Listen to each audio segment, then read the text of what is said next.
ایک رات اللہ تعالیٰ نے آسمانوں کے دروازے کھول دیے اور اپنے سب سے محبوب بندے کو بلایا۔ یہ رجب کی 27ویں رات تھی۔ حسین اور اس کی چھوٹی بہن زینب مسجد حرام میں کھڑے تھے، معراج کی عظیم رات کے بارے میں جان رہے تھے۔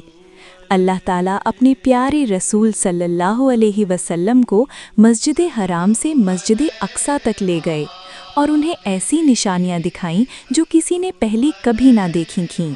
عالم نے یہ آیت تلاوت کی، پاک ہے وہ ذات جو اپنے بندے کو راتوں رات لے گئی۔